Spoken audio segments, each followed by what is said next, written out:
Hello students, I am Sarita Bhardwaj, PGT Chemistry from KV number 1 Udhampur, and today I am going to start chapter number 5, that is surface chemistry. Right, first of all, in this chapter I will tell you what is surface chemistry and what are the phenomena which are related to surface chemistry. In this chapter I'll also tell you about adsorption and what are the different types of adsorption, what is the mechanism of adsorption, and what are the factors which control adsorption. So all these topics I'll cover in this video. All, what is surface chemistry? It is that branch of chemistry which deals with the study of phenomenon occurring at the surface. Surface chemistry क्या होता है? वो branch है chemistry की जो mainly किसके साथ deal करती है? कोई भी फिनोमिना जो सरफेस पे हो रहा है, या फिर हम कह सकते हैं कि इंटरफेस पे कोई भी केमिकल फिनोमिना हो रहा है, उसको कौन डील करता है? Surface chemistry.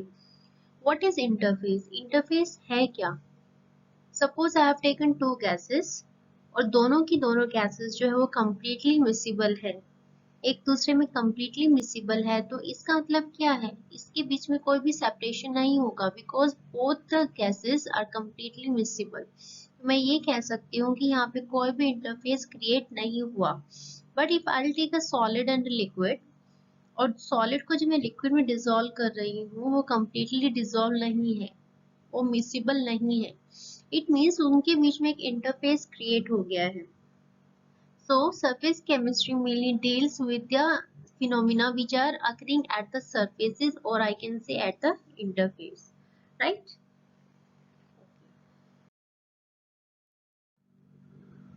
Before starting with surface chemistry, I would like to tell you that where surface chemistry is taking place, right? What are the phenomena in surface chemistry which are taking place in daily life? For example, corrosion. Corrosion is also an example of phenomena which is occurring at the surface. Different electrode processes, heterogeneous catalysis, dissolution and crystallization.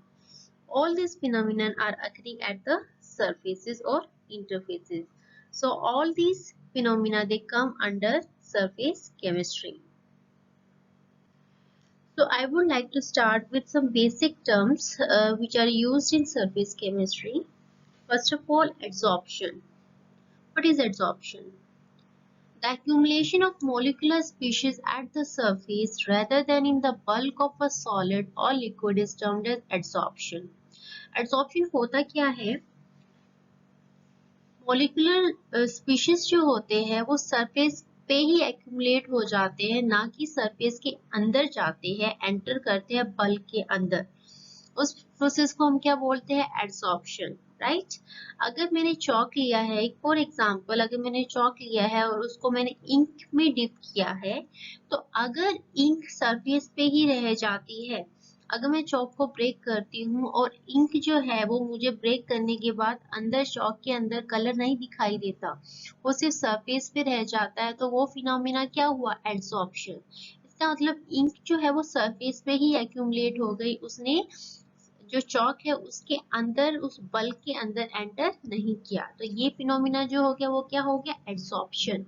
लेकिन अगर ink ने surface के अंदर enter किया होता, अगर चौक को तोड़ने के बाद मुझे अंदर भी इंक का कलर नजर आता, तो इसका मतलब वहां पे कौन सा फिनोमिना हुआ? एब्सॉर्प्शन। तो आपको पता होना चाहिए एड्सॉर्प्शन और एब्सॉर्प्शन में क्या डिफरेंस होता है। नेक्स्ट है adsorbate. The substance which is being adsorbed on the surface of another substance is called adsorbate. Adsorbate क्या होता है? वो सब्सटेंस जो किसी भी सरफेस पे या इंटरफेस पे एड्सॉर्ब हो रहा है, एक्यूमुलेट हो रहा है, उसको हम क्या बोलते हैं? एड्सॉर्बेट। और जिस सरफेस पे एड्सॉर्बेट एड्सॉर्ब हुआ है, जिस सरफेस पे कोई भी मॉलिक्यूलर स्पीशीज जो है वो एक्यूमुलेट हुए हैं, उस सरफेस को हम क्या बोलेंगे? Adsorbate, right? So what is adsorbate? The substance which is present in bulk on the surface of which adsorption is taking place is called adsorbate. अभी जैसे मैंने आपको चॉक का और इंक का एग्जांपल बताया, तो उसमें इंक जो है वो क्या है, आपकी इंक जो है वो एड्सॉर्बेट है और जो चॉक है वो क्या है, एड्सॉर्बेंट, राइट। चॉक के सरफेस पे इंक एक्यूमुलेट हुई है, इसलिए इंक जो है वो एड्सॉर्बेट है और जो चॉक है वो क्या है आपका, एड्सॉर्बेंट, राइट। सी, अगर एड्सॉर्प्शन हो रही है इसका मतलब क्या है, जो सरफेस है उसके ऊपर मॉलिक्यूलर स्पीशीज जो है वो एक्यूमुलेट हो गए हैं, राइट। या तो फिजिकल फोर्सेस से होंगे या फिर केमिकल फोर्सेस से एक्यूमुलेट हो जाएंगे सरफेस के ऊपर। अगर मुझे मॉलिक्यूलर स्पीशीज को हटाना है, राइट, तो मैं क्या कहूंगी, वो प्रोसेस क्या हो रहा है, desorption. So I can say that the reverse of adsorption is desorption. So what is desorption? The process of removing an adsorbate substance from a surface on which it is adsorbed is called desorption, right?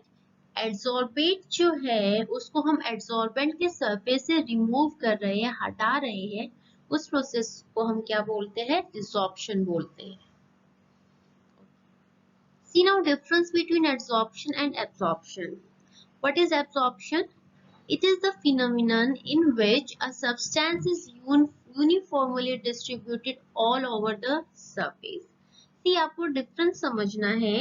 Adsorption में जो molecular species थे वो surface पे ही रह गए थे, उन्होंने bulk में एंटर नहीं किया था। लेकिन एब्सॉर्प्शन के केस में जो भी आप मॉलिक्यूलर स्पीशीज ले रहे हो वो सरफेस के जो इनसाइड है all over the surface वो distribute हो जाएगा uniformly. It will enter in the bulk and it will be uniformly distributed all over the surface. तो वो जो हो गया वो क्या हो गया आपका, absorption हो गया। अगर adsorption और absorption दोनों एक साथ हो रही है तो हम उसको क्या बोलेंगे, sorption। क्या बोलेंगे उसको हम, sorption। जैसे मैंने चौक के ऊपर, चौक को मैंने इंक में डिप किया है, तो अगर इंक चौक के अंदर भी एंटर कर रही है और वो सरफेस पे तो है ही, तो ये दोनों जो प्रोसेसेस है एब्सॉर्प्शन और एडसॉर्प्शन ये एक साथ हो रही है, simultaneously they are taking place.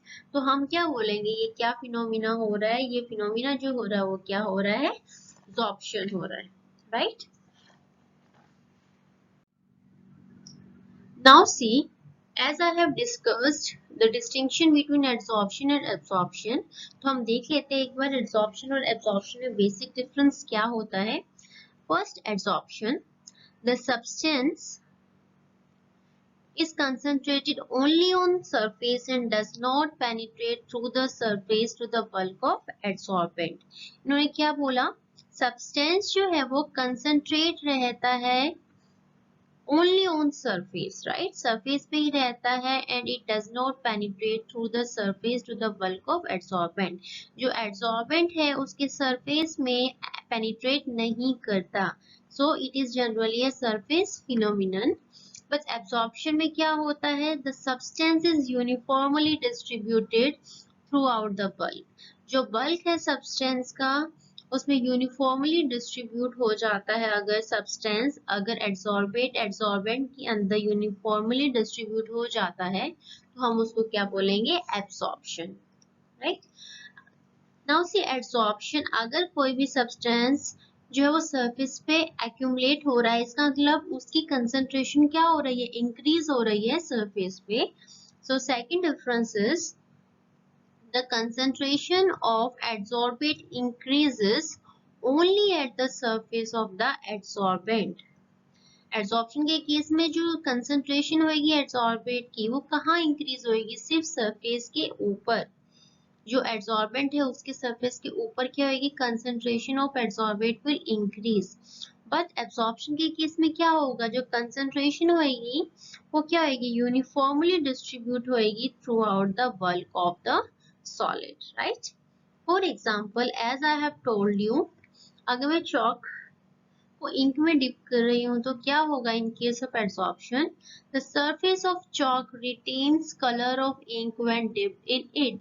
अगर मैं चॉक को इंक में डिप कर रही हूँ तो जो सरफेस होगा उसी को कलर मिलेगा इंक का, जो इनसाइड पोर्शन होगा वो कलर्ड नहीं होगा। किसके केस में, इन केस ऑफ एड्सॉर्प्शन।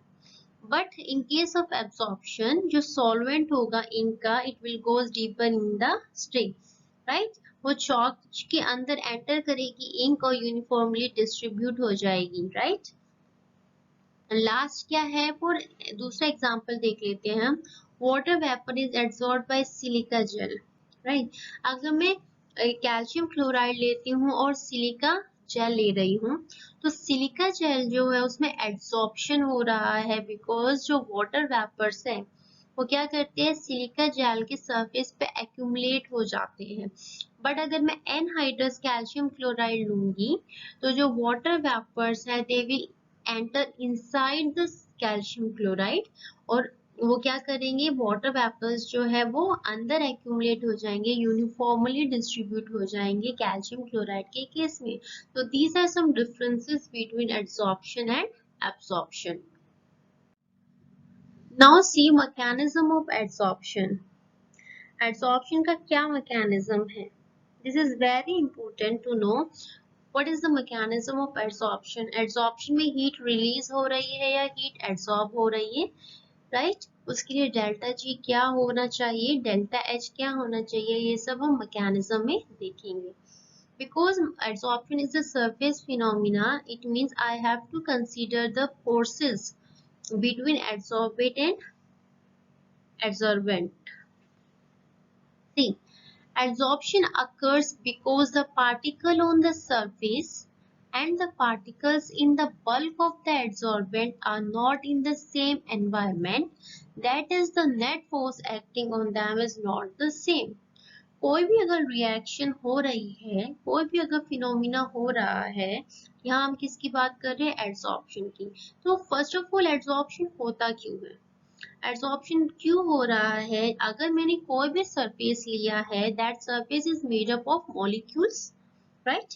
तो उस सरफेस में जो मॉलिक्यूल्स होंगे, जो भी पार्टिकल्स होंगे एड्सॉर्बेंट के, वो सरफेस पे और सरफेस के अंदर उन पार्टिकल्स में डिफरेंस होगा, राइट। जरूरी नहीं है कि जो पोजीशन अंदर सरफेस के अंदर है पार्टिकल्स की, वो ही सरफेस के ऊपर होगी। They are not in the same environment, because of that unbalanced forces होने की वजह से कौन सा फिनोमिना होता है, adsorption, right. Next is the particle on the surface has unbalanced forces acting on it, which is also called residual attractive forces. Because surface पे जो particles है और जो bulk में particles है उनमें difference है, उनके environment में difference है, तो जो particles surface पे present होंगे they will have unbalanced forces. Unbalanced forces क्यों लगेंगे? क्योंकि bulk के अंदर जो particles है उनका environment अलग है और जो surface पे present है उनका environment क्या है, different, जिसकी वजह से there will be difference in forces, right? So the particle on the surface, it will experience some unbalanced forces, जिसको हम क्या बोलते हैं, residual attractive forces. उनको हम क्या बोलेंगे, residual attractive forces. Due to these forces, the surface particle of the adsorbent attract the adsorbate particle. Unbalanced forces होने की वजह से क्या होगा, जो adsorbent है, राइट, जो एड्सॉर्बेंट है वो क्या करेगा, सरफेस के जो पार्टिकल है उनको अपनी तरफ अट्रैक्ट करेगा, right. So during adsorption, there is always a decrease in residual attractive forces of the surface. That is, the energy of the surface decreases and this appears as heat. This is called the heat of adsorption. आपको पता है surface पे जो particle है उनके पास कौन सा forces है, अनबैलेंस्ड फोर्सेस है, जिनको हम क्या बोलते हैं, रेजिडुअल अट्रैक्टिव फोर्सेस। और जो आपके एड्सॉर्बेंट है वो क्या करते हैं, सरफेस पे जो पार्टिकल है उनको अपनी तरफ अट्रैक्ट करेंगे, और जब भी अट्रैक्शन होती है there is always release of energy.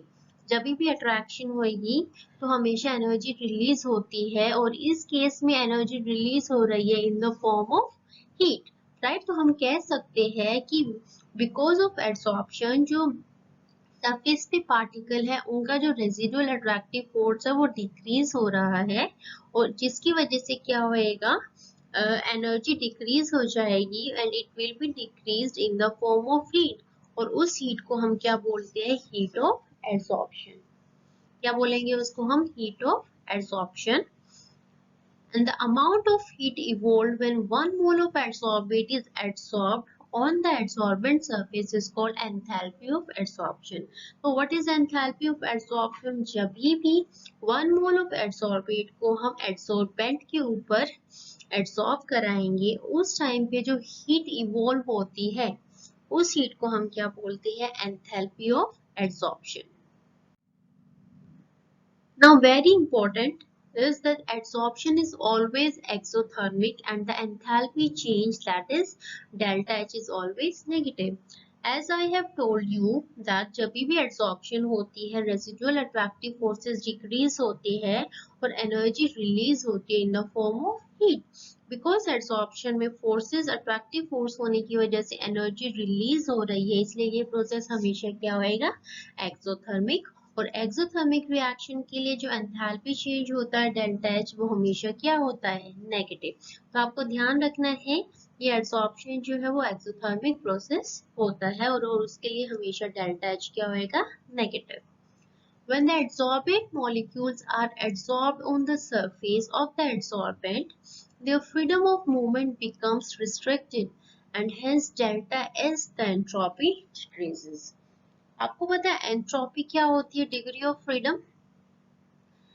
Because adsorption में अट्रैक्टिव फोर्सेस हो रहे हैं, एड्सॉर्बेट जो है वो एड्सॉर्बेंट के सरफेस पे अट्रैक्ट हो रहा है, उनके बीच में क्या हो रही है, बॉन्डिंग हो रही है। और अगर बॉन्डिंग होती है तो उस वजह से जो मूवमेंट होती है मॉलिक्यूल्स की वो रिस्ट्रिक्ट हो जाती है और आई कैन से दैट जो डिग्री ऑफ फ्रीडम है वो क्या हो जाती है, कम हो जाती है, रिस्ट्रिक्ट हो जाती है। Because degree of freedom is decreasing, it means जो एंट्रोपी चेंज है वो क्या हो रहा है, डिक्रीज हो रहा है। And we know from Gibbs Helmholtz equation delta G is equal to delta H minus T delta S, ये हमने थर्मोडायनामिक्स में पढ़ा है। Delta G is equal to delta H minus T delta S. Because delta H जो है वो negative है क्योंकि ये एक्सोथर्मिक प्रोसेस है, इसका मतलब जो डेल्टा एच है वो हमारा क्या है, नेगेटिव है और डेल्टा एस जो आ रहा है हमारा वो भी क्या आ रहा है, हमारा नेगेटिव आ रहा है। बिकॉज डिग्री ऑफ फ्रीडम जो है वो क्या हो रही है, डिक्रीज हो रही है, इसका मतलब डेल्टा एस भी क्या होएगा, negative. For adsorption to be spontaneous, हमें पता है कोई भी प्रोसेस स्पॉन्टेनियस कब होता है, जब डेल्टा जी क्या होता है, नेगेटिव। अगर delta G gives free energy जो है वो अगर नेगेटिव आ रही है तो वो रिएक्शन क्या होएगा, स्पॉन्टेनियस। और उसके लिए कंडीशन जनरली क्या होती है हमारी, डेल्टा एच नेगेटिव होना चाहिए और डेल्टा एस क्या होना चाहिए, पॉजिटिव। बट इस केस में जो एंट्रोपी चेंज है वो फेवर नहीं कर रहा है कंडीशन को। इट मीन्स अगर डेल्टा जी को मुझे नेगेटिव करना है तो जो डेल्टा एच वाली टर्म है वो टी डेल्टा एस से क्या होनी चाहिए, बड़ी होनी चाहिए। It means delta H should be highly negative. Delta H अगर ज्यादा नेगेटिव होगी, टी डेल्टा एस से भी ज्यादा नेगेटिव होगी, बिकॉज नेगेटिव साइन और जो डेल्टा एस है वो भी नेगेटिव है, नेगेटिव नेगेटिव नेगेटिव क्या हो जाएगा, पॉजिटिव। और डेल्टा एच का साइन क्या है, नेगेटिव। तो जितनी ज्यादा डेल्टा एच की वैल्यू नेगेटिव होगी उतना ज्यादा डेल्टा जी क्या आएगा, नेगेटिव आएगा। So this can happen if delta H has a significantly high negative value as minus T delta S is positive. मैंने आपको बताया कि माइनस टी डेल्टा एस जो है वो क्या है, पॉजिटिव है। और अगर हम मुझे डेल्टा जी नेगेटिव लेके आना है तो डेल्टा एच क्या होना चाहिए, हाईली नेगेटिव होना चाहिए। As the adsorption continues, delta H become less and less negative till it become equal to T delta S and delta G becomes 0. At this point equilibrium is attained. इसका मतलब क्या, हमें पता है जैसे जैसे adsorption continue होती जाएगी delta H become less, जो एंथैल्पी चेंज है वो क्या हो जाएगी, कम होती जाएगी, कम नेगेटिव वैल्यू होती जाएगी और एक स्टेज आएगी जब डेल्टा एच किसके इक्वल हो जाएगा, T डेल्टा S के इक्वल हो जाएगा। उस केस में डेल्टा G की वैल्यू क्या है? 0। और अगर डेल्टा G की वैल्यू 0 है, इसका मतलब रिएक्शन जो है वो कौन सी स्टेज पे आ गई है? इक्विलिब्रियम स्टेज पे आ गई है। It has acquired equilibrium stage. Now see classification of adsorption.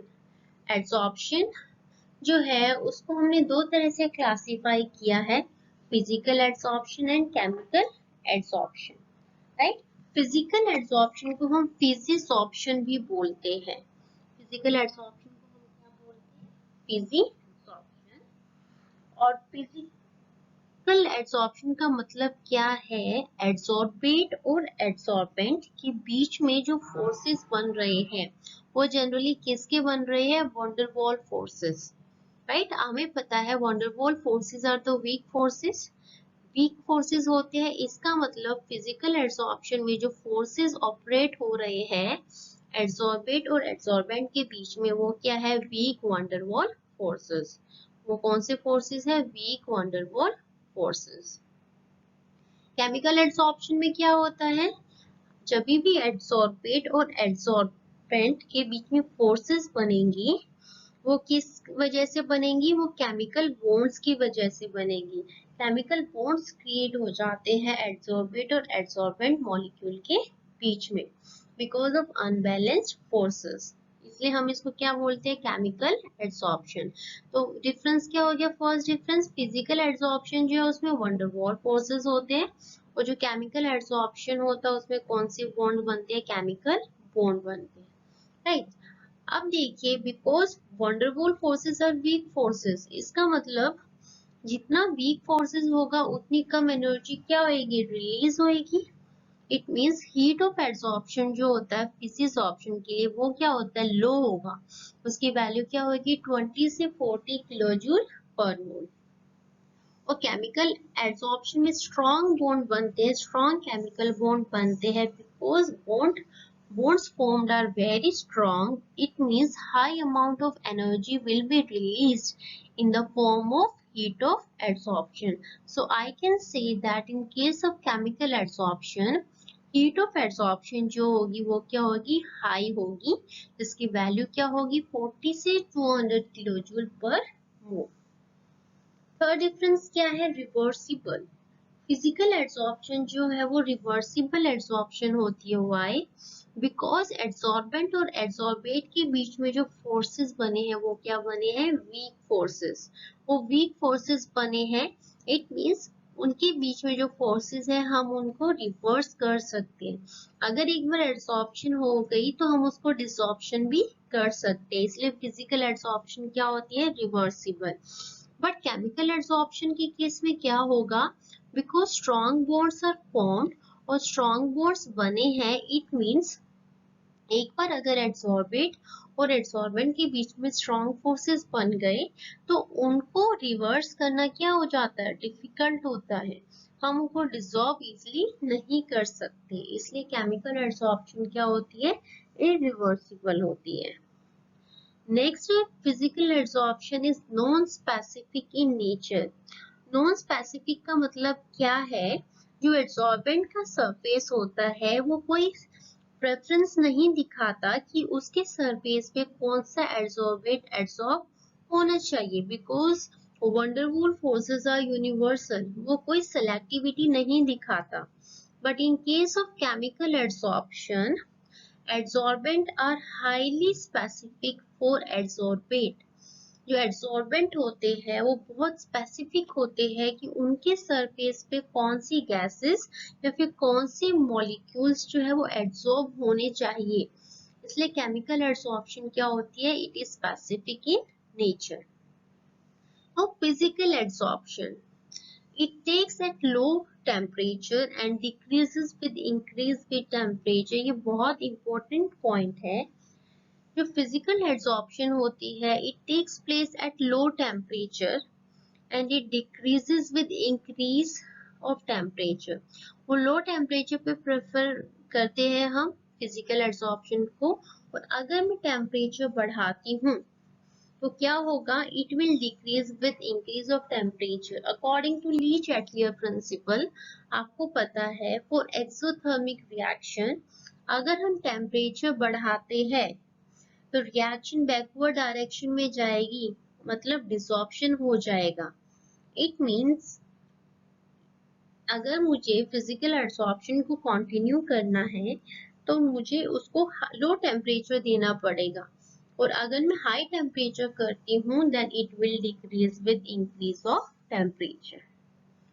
But it is different in case of chemical absorption. It first increases with increasing temperature. Chemical absorption क्या होता है, केमिकल एब्सॉर्प्शन में अगर मैं temperature देखती हूँ तो पहले वो इंक्रीज होगा विद इंक्रीजिंग टेम्परेचर, और उसके बाद वो क्या हो जाएगा, डिक्रीज। यहाँ पे ली-चैटलियर प्रिंसिपल जो है वो फॉलो नहीं हो रहा है, क्योंकि अकॉर्डिंग टू ली-चैटलियर प्रिंसिपल अगर मैं टेम्परेचर देती हूँ किसी भी एक्सोथर्मिक रिएक्शन को, अगर मैं टेम्परेचर बढ़ाती हूँ तो जो एब्सॉर्प्शन का प्रोसेस है वो क्या होना चाहिए था, डिक्रीज होना चाहिए था। बट केमिकल एब्सॉर्प्शन में ऐसा नहीं हो रहा है, क्या हो रहा है, it first increases and then it will decrease.